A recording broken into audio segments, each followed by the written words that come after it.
tún ti yá o ẹ fojú ló ń di ayọ̀ jẹ lórí ìkànnì yìí o Ṣòkòtì TV YouTube channel ẹ̀rìmọ̀ sẹ́lẹ̀kẹ̀ ètò tó yà kí lálá pẹ̀lú olólùfẹ́ yìí o Abdulrasaq Adéwálé Ṣòkòtì alágbẹ̀dẹ ọ̀run àdìrà ètò bí ẹni ṣàna ìyàwó ẹ máa wò kàn nìyí láti ìgbàdégbà o bó ṣe ń fọ̀rọ̀ wérọ̀ pẹ̀lú lọ́balọ́ba àtàwọn àgbààgbà nílẹ̀ Yorùbá tó tún fètò ẹ̀ wá ìrànlọ́wọ́ fọ́pọ̀lọpọ̀ tó níṣòro àti gbogbo ọ̀rọ̀ tó ń lọ tó ń jà ràn-ìràn láwùjọ wa gbogbo ẹlẹ́ ó máa wò lórí ìkànnì yìí o Ṣòkòtì TV YouTube channel ẹ máa wò ó.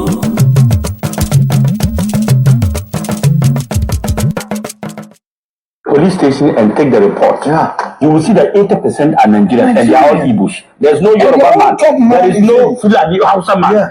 Go and look at the murder cases where people have murdered people with heads, holding heads and other things. Yeah, 99% is Igbos.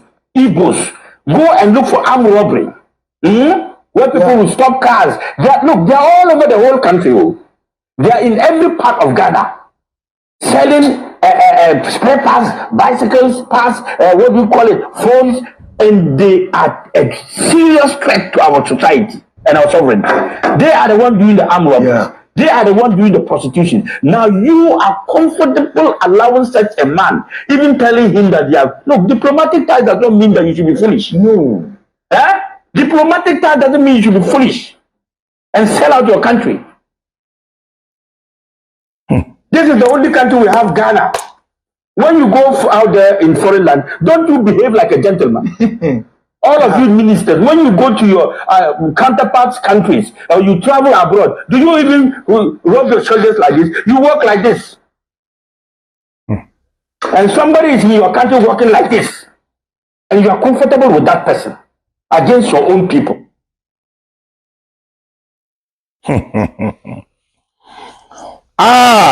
Ẹ̀yin èèyàn ọ̀rọ̀ lẹ́gbọ́ yẹn mo kí gbogbo ẹ̀yin ọmọ káàárọ̀ òjíire ní gbogbo orígun mẹ́rẹ̀ẹ̀rin àgbáyé níbikíbi tẹ́ bá ti ń gbọ́ mi ṣe rí ẹ má rí mi bí ẹni tó ní àtẹnumọ́ ẹ má rí mi bí ẹni tó ní àtẹnumọ́.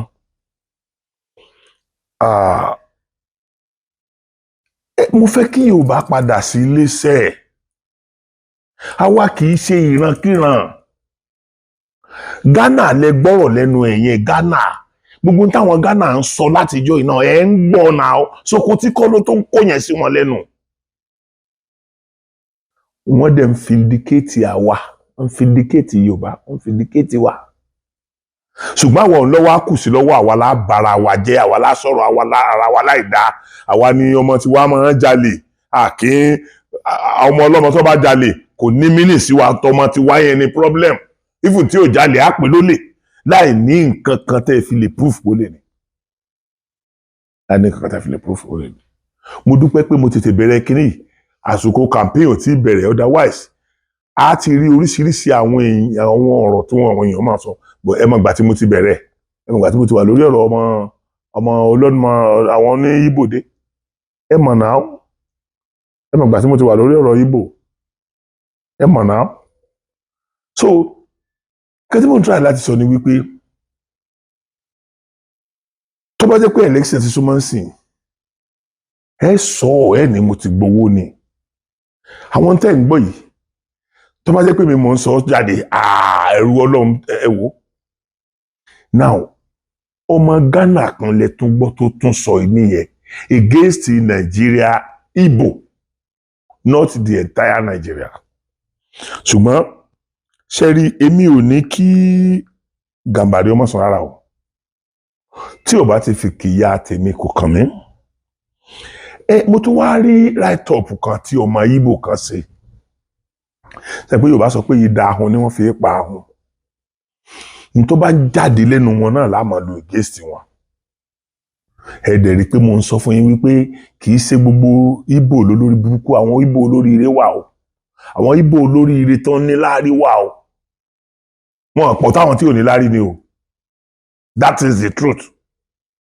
Wọn pọ̀ táwọn àwa ẹ̀ máa rí kọ̀ọ̀kan tí ò dáa lára wa ni, kì í ṣe majority ni ò dáa, wàláì.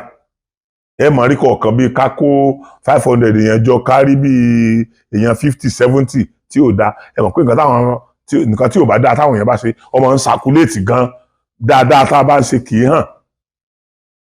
Oyin ẹlẹ́mí ṣe mú ní ọ̀kúnkúndùn wípé tí mo bá lè máa bú àwọn kan nítorí wọn ò ṣe dáadáa, tí n bá rẹ́ni tó ń ṣe dáadáa máa sọ̀rọ̀ wọn regardless of the way tí wọ́n bá rí kọ́ táàmù ẹ̀sìn ọba àdìmú ti gbowó lówó ẹ̀ problem gbèsè ayé ẹ̀ nìyẹn. Torí tí mo pò ń gbéra ẹsẹ̀ pè ní nígbà tó bá ti jẹ́ pé n tó ń sọ yẹn irọ́ ni tí ò sí nǹkan kan bẹ́ẹ̀. Ọmọ Ìgbò kan ló kọ kinní kan tí ẹnìkan wá sọ̀rọ̀ lórí. Ẹni yẹn ní I keep wondering if this piece was actually written by an Igbo man. Only I would have contacted the said Dr. Chinedu Akabuike to confirm if he actually wrote it, but I don't know him. Nǹkan tẹ́ni wá kan tó ń sọ yẹn ni Igbo stroke Biafra versus Yoruba versus Tinubu. Tolerance becoming a crime by Dr. Chinedu Akabuike. Ibi tẹ́ fi mọ̀ pé àwọn tó ní láárí nínú àwọn Ìgbò yẹn náà wà ní. Ó ní why do we hate Tinubu? What for? Asking question. Ó ní Tinubu never worked with federal or eastern Nigeria, let alone stealing money from Ndi Igbo. He never worked as minister or taking any federal appointment. Ọmọ Igbo ní sọ yẹn o. He never joined ABGA, let alone sabotaging our party interest. Tinubu didn't meddle in Igbo internal affairs either. Why do we call him thieves? What did he steal? We call Yoruba slaves. We never reflect on what it means to be slave in the true sense of the word. We are putting mouth in Lagos politics without caution. Yet, we have a proverb that says, it is the foolish housefly that follow the corpse into the grave. Only can Yoruba man become an association of local government chairman in the East? Let us be sincere with ourselves. Yet, we enjoy all these privileges here, including assembly membership. Why asking for what we can't give? Only we are here helping the slaves to develop their land. Only who then is a slave? Okay, Tembi, you call their city a no man's land so that we can further be slaving to develop it. And our generation are wasted gloating over mere privileges. Who is a slave? Do we actually think? Can Yoruba tell Okorocha Otoge in Owerri? He doesn't even need it. He's too intelligent to die for a pot of over man of nothing or nothing. After the Civil War, for many of us who were old enough to have witnessed it, the Yoruba were the first to open their arms to receive and accept us as we were. Crude savage in search for means of survival, It was regardless of what we equally did to them before and during the Civil War. Ẹ dákun, ẹ jẹ́ kí n ra sọ nǹkan kan kékeré mẹ́yẹn. Àwọn ni mo rí gba Civil War yẹn. Gbogbo ilé tí ọmọ Ìgbò ní l'Ékòó, n'Íbàdàn, ní gbogbo ilẹ̀ Yorùbá pátápátá. Nígbà tí ogun parí, wọ́n dá ilé wọn padà fún wọn ni. Kò sí ọmọ Yorùbá kan tó lè lóun ní ilé ní ìlú wọn ń gbà yẹn tí wọ́n fún ní kọ́kọ́rọ́ ilé ẹ̀ padà. Kò dẹ̀ sí ọmọ Ìgbò kan tí ò rí lẹ́gbàá. Ṣé foolishness láwàá pé yẹn ni àbí kindness? Mo ń bọ̀, ẹ má bínú. Ó ní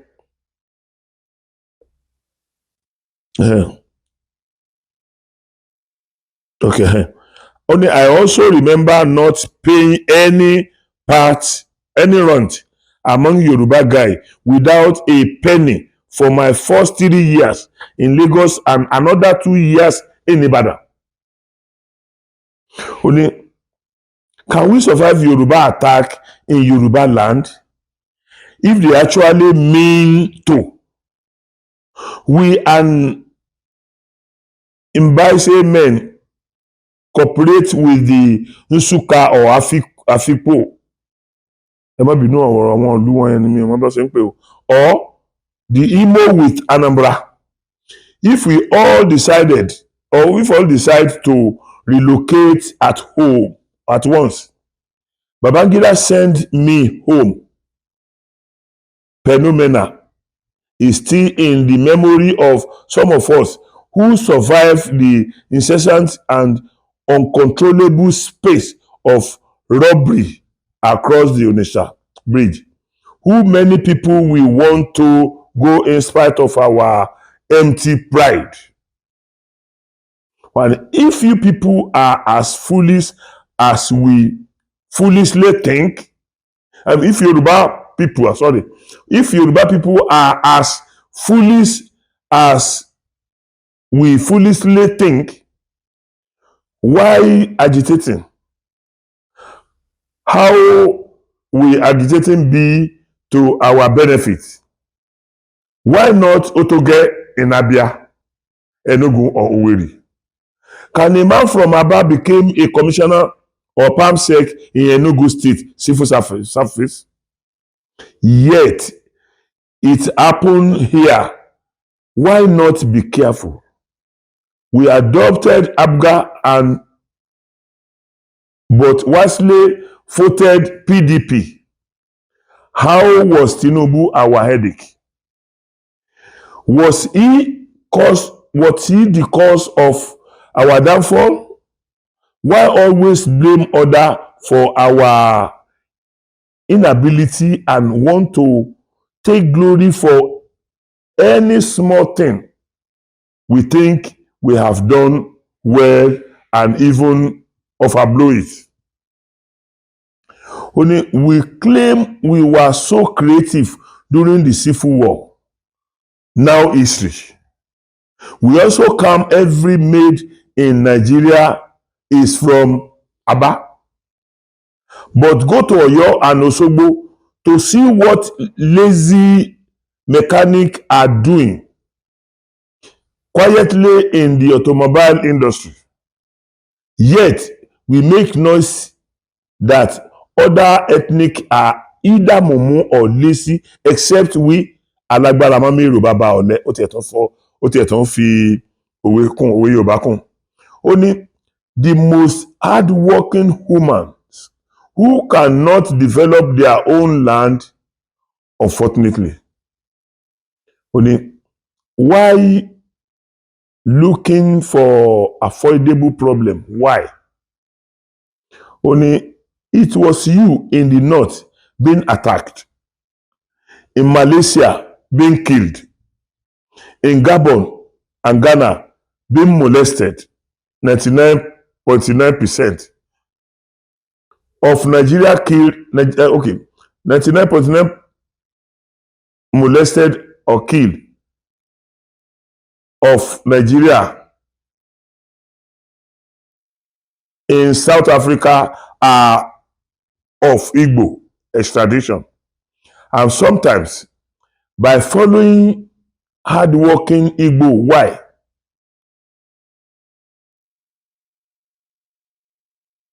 Uh, 22 page. Only we choose Kanu and he dictate to us without consultation with any of us.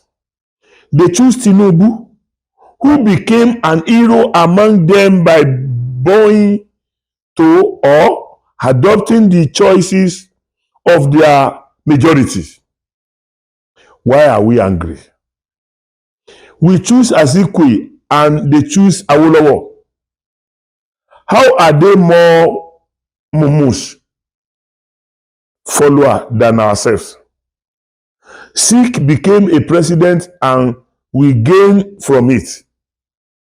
How was only a premier, but we are only struggling to beat their record in all ramifications, including education till today. Only how they mumu? We choose Abga and they choose APC. Why agitating? Yoruba are yet to say Tinubu is their problem. Who do we want to die? Why do we want to die for nothing? Why working in Abga but planning to collect salary in APC? I pray for the success of Biafra. But do we still remember that as Igbo, we will automatically become foreigner on the state of Lagos we call a no man's land? How many of us we actually want to relocate home?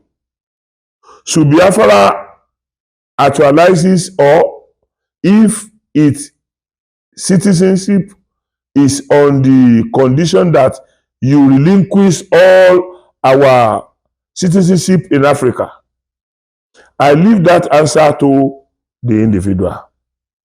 Nwayo, biko no. I will continue forwarding till you hear. Ẹ dákun, mo fẹ́ kẹ́yin náà bá mi forward rẹ̀.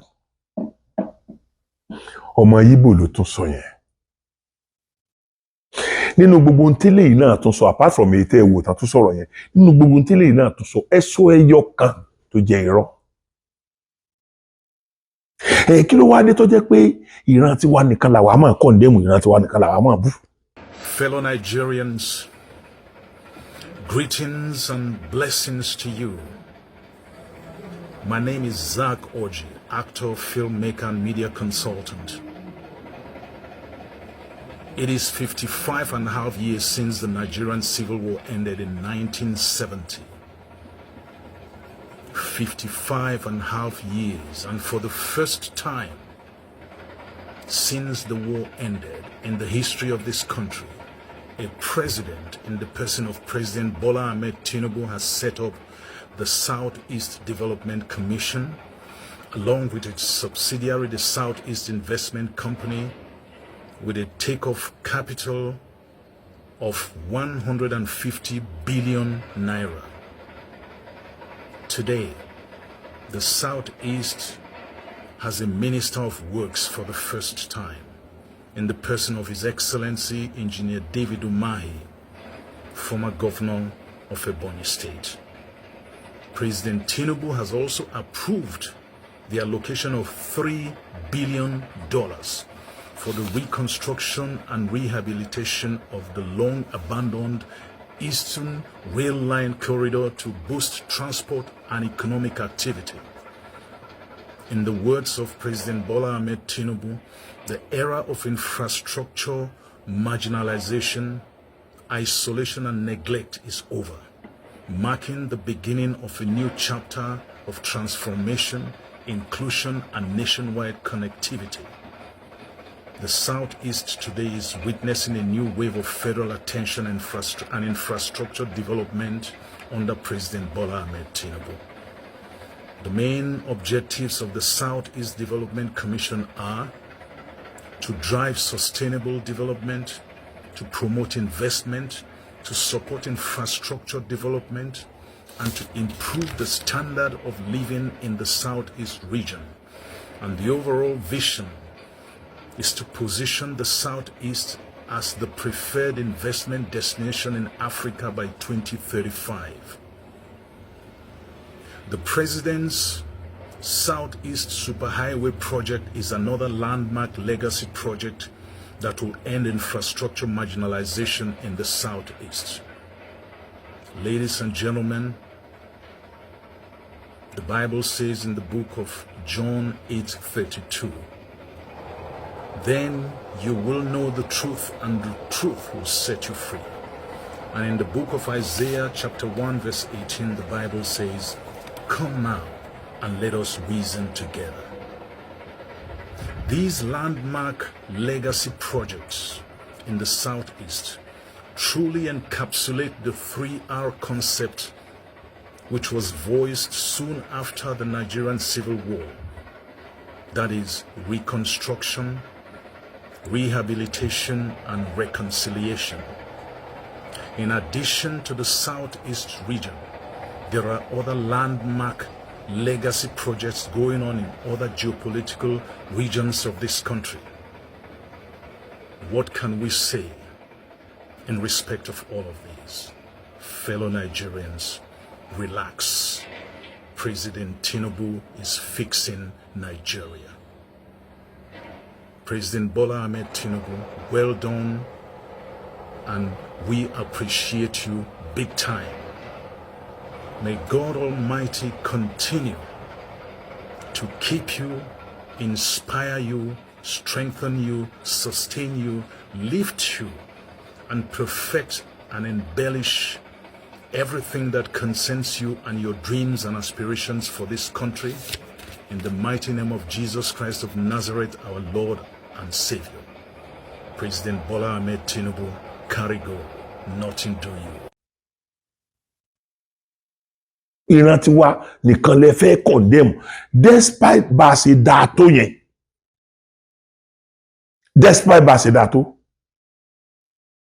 Àwọn ọmọ Yorùbá ni wọ́n díjú fowó gidi tọrọ. Mo ti rẹ́ni tó fún mi 1 million, mo ti rẹ́ni tó fún mi 500,000, mo ti rẹ́ni tó fún mi 200, mo ti rẹ́ni tó fún mi lówó iye bẹ́yẹ lọ. Ìdẹ̀mọ̀ wọ́n rí. Àdẹ̀ ríra rí, àdẹ̀mọ̀ bóyá a tún fojú kanra wa tí ẹnì kọ̀ọ̀kan wa ó fi kú. Why? Tí bàbá mi jẹ wọn lówó ni, àbí family jẹ mi jẹ family wọn lówó, tí wọn àbí family wọn jẹ family mi lówó tí wọ́n ń san padà. Ṣẹ́rí ibi tọ́rọ̀ dé dúró lónìí, kọ́lọ́mọ ọdọ́mọ ìyá ìgbé ni. Èmi mọ̀ pé a ń gba òmìnira ilẹ̀ Yorùbá mi ìmọ̀jọ́ ni. Ṣùgbọ́n ẹ má jẹ́ abalẹ̀ jẹ́ ká tó gba òmìnira náà nígbà tẹ́ ẹ bá sọ wá dọ̀tá ara wa tán tá a ti mú ọ̀tá láàrin ara wa. Báwo ni mọ̀lẹ́bí tèmi tó ti ṣèṣekúṣe tán tí nípò ti ṣe aburú, báwo lẹnìkan náà ìdílé tèmi ó tún ṣe lè ṣe oríire nínú ìjọba irú ìjọba yẹn? Kì í dẹ̀ ṣe gbogbo èèyàn pátápátá ló lè. Kì í ṣe gbogbo ẹni tó wà nínú ìjọba tí ń ṣèjọba Nàìjíríà ló lè. Wá ìta wà áfítà àwọn tó ń ṣèjọba gan. Ṣebí nítorí pé wọ́n ń ṣe àìdá ni? Ok, tó wá jẹ́ pé nítorí pé wọ́n ń ṣe àìdá ni, àwọn àìdá tí Aṣíwájú Bọ́lá Ahmed Tinubu ti ṣe ẹ jẹ́ ká sọ náà. Kì í ṣe Aṣíwájú Bọ́lá Ahmed Tinubu nìkan ni ó pàṣẹ pé ok, mo fẹ́ regionalize. Wọn tó bẹ́ẹ̀. Gbogbo ọdẹ máa sọ̀rọ̀ bí ẹni pé àwa náà ignorance ni wá àti èèmọ̀ nǹkan kan.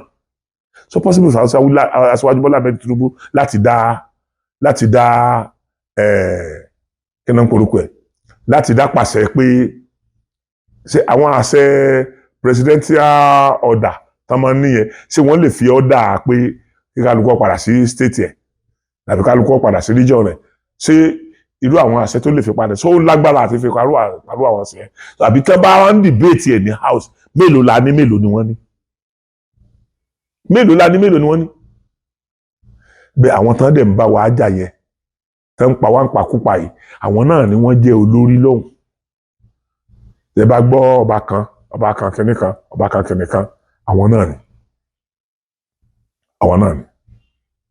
So ìdílé tèmi gan fi appeal sí Aṣíwájú Bọ́lá Ahmed Tinubu wípé ẹ jọ̀ọ́ torí ìtọ́lọ́run ẹ rìlíìsì Sunday Igboho. n rò pé mo máa ṣe fídíò kan kí n má sọ̀rọ̀ pa ẹ rìlíìsì Sunday Igboho torí wèrè ìta la fi ní tilé mi ò pe Sunday wèrè ọ̀rọ̀ yẹn ni kẹjọ kó yé yín torí ti wèrè ti ta la fi ní tilé wọ́n bẹ̀rù Sunday ju anything lọ kò ní ẹ̀ kó sọ ń pààyàn ni àbò ń gbébọn. sẹ́rí mo tún fi àsìkò yìí dá yín lójú pé Aṣíwájú Bọ́lá Ahmed Tinubu ni ó ṣe last president ní orílẹ̀-èdè yìí. èmi wá lè sọ o bóyá after the second time wọ́n ní o bóyá kí the second time wọ́n dẹ̀ tó pé ní nǹkan tí wọ́n bá ń ṣe ni ó ti bà àwọn wèrè tí wọ́n strike jìnnà jẹ́ tọ́lọ̀ wọ́n dẹ̀ dojú wọn bolẹ̀. ó ṣe jẹ́ irú àsìkò yìí làwa kan tá a pera wa lọ́mọ Yorùbá láàmú abẹ́ lọ́hùn kí wọ́n gbàjọba lọ́wọ́ Aṣíwájú Bọ́lá Ahmed Tinubu for what? ṣé wọ́n máa generalize wa ni? ṣé wọ́n tó máa generalize Yorùbá nínú ìjọba tó lọ lọ́wọ́ yìí? gbogbo kò tá àdéhìí la wà lédè. tí èyí bá dẹ̀ sọ̀rọ̀ ẹ ló ti gbowó wọ́n ti ṣe kinní kan wọ́n ti ṣe kinní kan èmi ntí mo bá rí pò tọ́ mo máa sọ mo dẹ̀ tún máa dúró de kéèyàn pè mí pé Mọ́sókútí bẹ́ẹ̀ ṣe rí kíní ẹ̀kọ́ lórí wàláì tí yẹn bá confuse mi tí mo rí pé bí mo ṣe rí kọ́ lórí tòótọ́ màá tún jáde màá tún wá apologize. But for now a ní èdè láti àwa náà fúnra ara wa ní èdè láti mọ̀ pé enough is enough. ẹ má bu ọmọ Yorùbá kankan mọ́ gbogbo àwọn ọba wa gan ẹ má bu wọn mọ́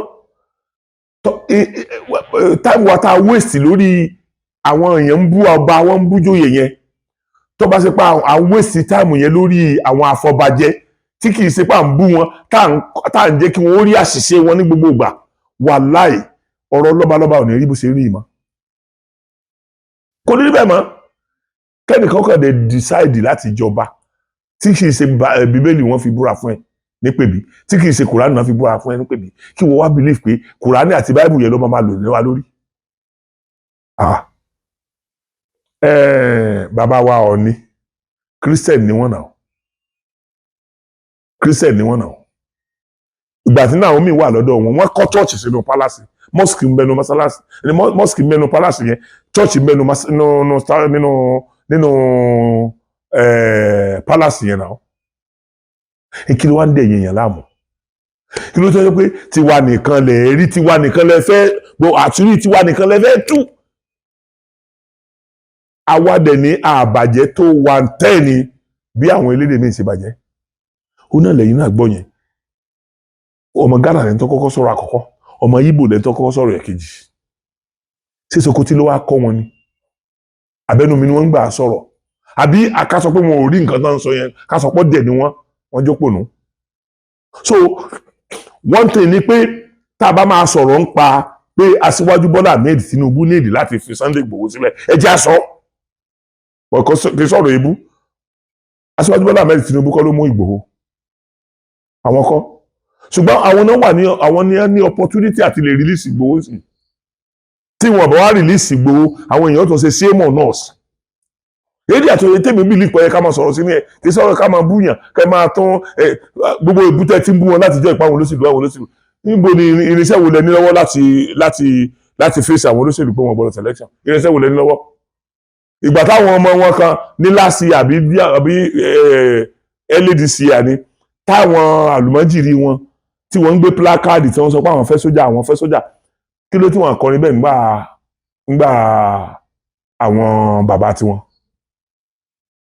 Buhari ẹ wo èyí tí wọ́n jí gbé nígbà Buhari kí ló tàn kọrú orin yẹn kí ló tàn mú gbé plákáàdì ká máa sọ wípé àwọn fẹ́ kíjọba kí ẹni èmi ti expect pé yẹ kí àwọn tán sọ̀rọ̀ yẹ kán kú sínú ọgbà ẹ̀wọ̀n ni because àwa ò gbé plákáàdì fún bàbá wọn náà àwọn sì máa gbé plákáàdì fún bàbá wa bàbá wíìtàn náà àwọn mi lè pè wọ́n lọ́ máa lè because ẹlòmíì náà nù wọ́n máa ní reason tó fi ń bú Aṣíwájú Bọ́lá Ahmed Tinubu because àwọn nǹkan kan bẹ̀ táwa náà àwọn nǹkan kan wà táwa náà ń sọ tá a believe pé ó yẹ at least wọn lè sọ pé àwọn ò gbọ́ táwọn bá gbọ́ a jẹ́ pé wọn ò dáa nìyẹn àwọn mínísítà wọn ń gbọ́ náà àwọn PA wọn ń gbọ́ náà wọ́n ń gbọ́ Yorùbá náà tọ́lẹ̀ fi hàn wọ́n a jẹ́ pé àwọn ní èèyàn gidi lẹ́gbẹ̀ẹ́ nínú àwọn abẹ́sẹ̀káwọ́ wọn kò sí èèyàn gidi kò sí èèyàn rere ńbẹ̀ ọ̀dọ́wà sí èèyàn rere bá wà ńbẹ̀ ó yẹ kí wọ́n ti gbọ́ bí gbogbo ọmọ Yorùbá ṣe ń pariwo kí wọ́n fi Sunday Igboho sílẹ̀ ṣé tí wọ́n bá fi Sunday Igboho sílẹ̀ ṣé tí àwọn èèyàn máa compare Sunday Igboho pẹ̀lú Nnamdi Kanu ni ṣé ìṣù wọn fẹ̀gbẹ́ wọ́n fi ìṣù wéyàn ni tí wọ́n fẹ́ fi ìṣù wéyàn ni ẹ̀yin èèyàn mi bí mi ó ṣe máa bá yín sọ́rí màá dẹ̀ máa fi àwọn other tribe justify nǹkan tí n bá ń sọ èyí tí n bá ń sọ tẹ́ bá rí pé wá yàtọ̀ sí nǹkan tó ń sọ kẹ́ ẹ ní mi ò mọ nǹkan tí mò ń sọ ni ẹ̀yin èèyàn mi kò ní jù báyìí lọ títí àsìkò míì tí ẹ̀ tún máa wò mí mo bí wo yín pé ojú ọ̀fẹ́ ra kù ẹ ṣé gan.